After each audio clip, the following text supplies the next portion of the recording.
मुझसे पूछा जा रहा है कि 500 साल पहले तुम्हारी मस्जिद थी नहीं थी। ख्वाजा अजमेरी की दरगाह कह रहे नहीं है। अरे सर, अगर मैं इस पार्लियामेंट में खोद दूं, इसमें गड़ा कर दूं, तो खाने जहां का हिस्सा मिलेगा तो मेरी हो जाएगी। ये वजीर आजम कहते हैं कि वक्फ का ताल्लुक संविधान से नहीं है। अरे कौन पढ़ा रहा है वजीर आजम को? आर्टिकल 26 पढ़ा लीजिए कि अक्सरती तबके के लोग जीत जाएं और मुस्लिम अकलियत के लोग कामयाब होने में बड़ी मुश्किलात पेश आए। Asaduddin Owaisi.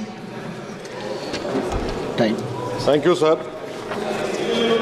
Sir, I start by quoting Baba Saheb Ambedkar, what he wrote in Memorandum of Rights of States and Minorities, dated March 24, 1947, when he submitted to the Subcommittee on Fundamental Rights set up by the Constituent Assembly, the Advisory Committee on Fundamental Rights and Minorities. I quote, sir, "Unfortunately for the minorities in India, Indian nationalism has developed a new doctrine which may be called the divine right of the majority to rule the minorities according to the wishes of the majority.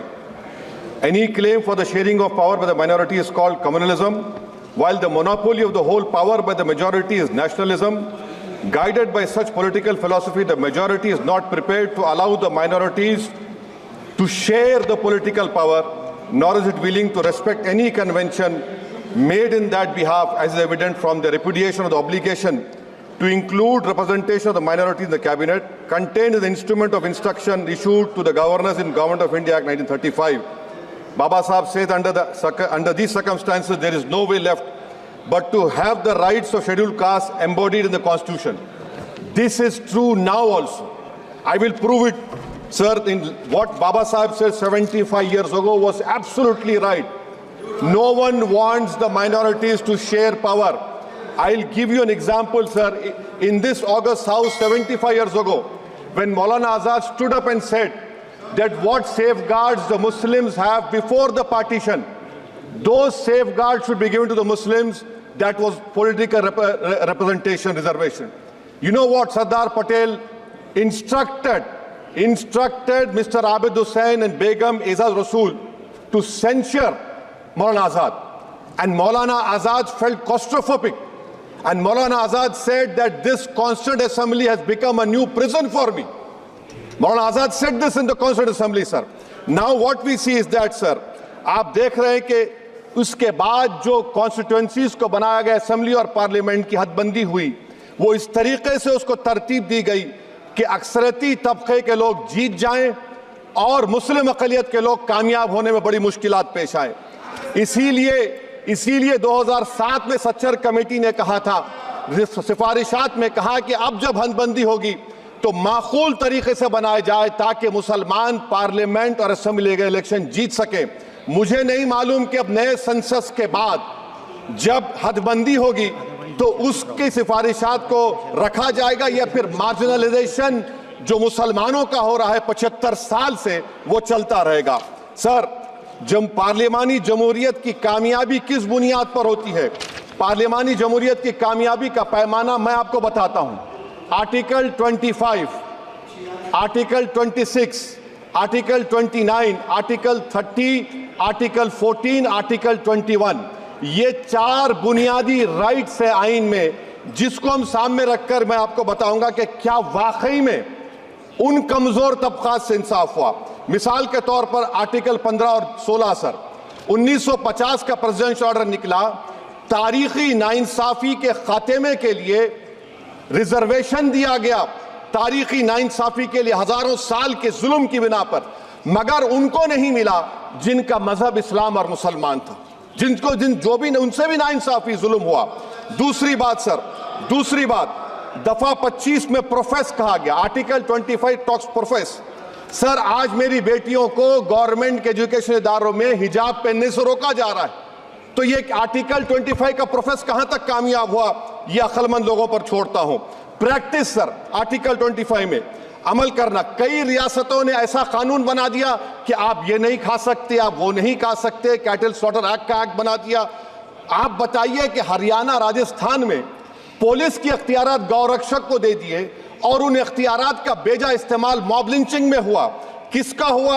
एक लड़का था साबिर मलिक बंगाल का, मार के पीट कर मार दिया गया। क्यों? क्योंकि उसने बीफ खाया, बाद में मालूम हुआ नहीं खाया। जुनैद और नसीर को जुनैद और नसीर को गाटमीका के थे, उनको जिंदा जला दिया गया। सर फिर प्रोपगेट, आप ये आर्टिकल 25 का 3rd सेक्शन प्रोपगेट, आज आप देख रहे हैं कि मुझसे पूछा जा रहा है कि 500 साल पहले तुम्हारी मस्जिद थी नहीं थी, ख्वाजा अजमेरी की दरगाह कह रहे नहीं है। अरे सर अगर मैं इस पार्लियामेंट में खोद दूं, इसमें गड़ा कर दूं तो खाने जहां का हिस्सा मिलेगा तो मेरी हो जाएगी ये, आप बताइए। अब आप देखिए ये प्रोपोगेट क्या हो रहा है। अच्छा जो तब्दीली मजहब का कानून, तब्दीली मजहब, मैं तब्दील मजहब नहीं कर सकता, सरकार से पूछना पड़ेगा मुझे अपना मजहब बदलने के लिए। अगर अंबेडकर आज जिंदा होते तो बाबा साहब को भी कहते कि आप जाकर परमिशन लो तब मजहब बदलना पड़ेगा आपको। ये हालात आज यहां पर पैदा हो चुकी है। सर आर्टिकल 26 देखिए, it gives religious denomination the right to establish and maintain institution for religion charitable. वजीर आजम कहते हैं कि वक्फ का ताल्लुक संविधान से नहीं है। अरे कौन पढ़ा रहा है वजीर आजम को आर्टिकल 26? पढ़ा लीजिए, आर्टिकल 26 की बात कही गई। मकसद क्या है कि वक्फ की जायदादों को अक्सरियती तबके के लिए छीन कर दे दिया जाए। आप अपनी ताकत की बुनियाद पर छीनना चाह रहे हैं। सर दफा 29 पे आ जाइए, आर्टिकल 29। लैंग्वेज का, जबान का तहफ़्फ़ुज़ है, उर्दू को खत्म कर दिया गया। वो उर्दू जिसके हमारे मुजाहिदीन आज़ादी ने नारा दिया था, इनकलाब जिंदाबाद का, उस जबान को आप खत्म कर रहे हैं। कल्चर, आप कल्चर की बात इनसे पूछ लीजिए, वो बोलेंगे नहीं हमारा जो कल्चरल नेशनलिज्म है वो कल्चरल नेशनलिज्म नहीं है बीजेपी का, वो कल्चरल नेशनलिज्म आला जात का हिंदुत्व का नेशनलिज्म है जो भारत के इंडियन नेशनलिज्म से बिल्कुल मुख्तलिफ है। सर अब आप आ जाइए, सर आर्टिकल 30 पे आ जाइए। सर आर्टिकल 30 पे आ जाइए। सर आर्टिकल 30 में माइनॉरिटीज को राइट दिया गया, माइनॉरिटीज को राइट दिया गया। This house has passed a law in 1981 to give minority AMU. This government went to the Supreme Court and said no, we'll oppose minority status. This house voice was suppressed in the Supreme Court, sir. That is why I say that the executive has argued contrary to the parliament. Sir, right to life, right to life तो उस वक्त भी था। मैं आपको मिसाल दे रहा हूँ।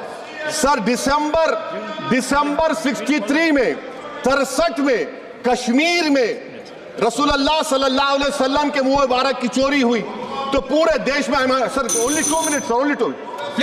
Please wind up. Only 2 minutes, sir. Please, sir, only 2. Time is not there. Prime Minister has Sir, I'm concluding, sir. I'm concluding. Ajaz Sahab, I'm concluding. Please, He has to reply. Listen to me, sir. Sir, my Shikwa Hind Please, one minute. I'll conclude, sir. 2 minutes. Now, in Article 20, after that in 63, 8 lakh Muslims were pushed into East Pakistan. What has changed? Please tell me. 2013 Muzaffarnagar, 50,000 were shifted. Sir, riots to and riots happened. Nelli massacre, Hashimpura, Maliana, Mumbai 93, Ahmedabad 69, Gujarat 2002, 22, Delhi 84, Delhi. Nothing has changed, sir. Lastly, sir. Please. Lastly, sir. On judiciary, on judiciary, sir. I'm concluding. On judiciary, sir. CAA is not being heard. 2 sitting chief ministers get bail, but Stan Swamy died in the prison, sir. That is why I say the institution functioning of Obviously, please accountability. And lastly, sir, just now Ravi Shankar Prasad has quoted a book.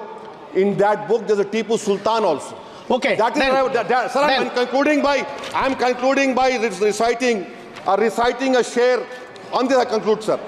Nisar मैं तेरी गलियों के वतन के जहां चली है रस्म के कोई ना सर उठा के चले, जो कोई चाहने वाला तवाफ को निकले नजर उठा के चले। सर हम जिस्म व जान बचा के चले, बहुत है जुल्म दस्ते बहाना के लिए। सर हम जो चंद अहले जुनू तेरे नाम लेवा है,